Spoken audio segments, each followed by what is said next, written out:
किसी insurance company की सेवाएं पसंद न आने पर इंश्योरेंस पोर्टेबिलिटी अब और आसान होगी। इंश्योरेंस प्रोडक्ट में अब स्टैंडर्डाइजेशन लागू होने के बाद पोर्टेबिलिटी आसान होगी। पहले बीमा कंपनियों के प्रोडक्ट अलग अलग होते थे और पोर्टेबिलिटी में ग्राहकों को पुरानी पॉलिसी के फायदे नहीं मिल पाते थे। एक कंपनी से दूसरी कंपनी में हेल्थ इंश्योरेंस पॉलिसी शिफ्ट करने पर बीमा कंपनियां कई बार ग्राहकों को पुरानी पॉलिसी के फायदे नहीं देती थी, लेकिन अब ऐसा नहीं होगा क्योंकि प्रोडक्ट स्टैंडर्डाइजेशन लागू हो गया है। अब सभी बीमा कंपनियों की पॉलिसी में अहम शर्तें समान होंगी। हेल्थ इंश्योरेंस कंपनियों को पॉलिसी एडमिनिस्ट्रेशन में समान तौर तरीका अपनाना होगा।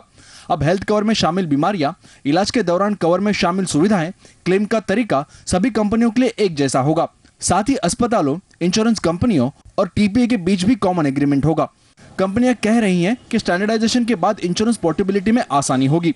Moving from one insurance company to the other insurance company, which IRDA had that plan a few years back, but it did not take off because there was no standardization. Now this will actually create that and it will give customers more options.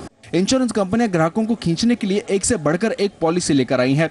जैसे policy holders के पूरे परिवार के साथ नजदीकी रिश्तेदारों को भी इंश्योरेंस कवर, क्लेम न होने पर बोनस और सम एश्योर्ड बढ़ाने की सुविधा, साथ ही साधारण पॉलिसी में भी क्रिटिकल बीमारियों के लिए भी कवर। लेकिन जिन ग्राहकों ने पुरानी पॉलिसी ले रखी है वो पोर्टेबिलिटी का फायदा नहीं उठा पा रहे हैं क्योंकि बीमा कंपनियों की शर्तें काफी अलग अलग है। IRDA ने 2 साल पहले इंश्योरेंस पोर्टेबिलिटी लागू की थी, लेकिन इसका फायदा लोगों को नहीं मिल पा रहा है।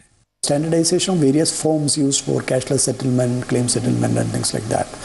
So this will help information exchange between insurers and to some extent will encourage portability. हालांकि प्रोडक्ट में स्टैंडर्डाइजेशन लागू करने में कंपनियों को मुश्किल आ रही है क्योंकि कंपनियों को अपने सभी प्रोडक्ट में बदलाव कर नए सिरे से IRDA से मंजूर कराना पड़ रहा है।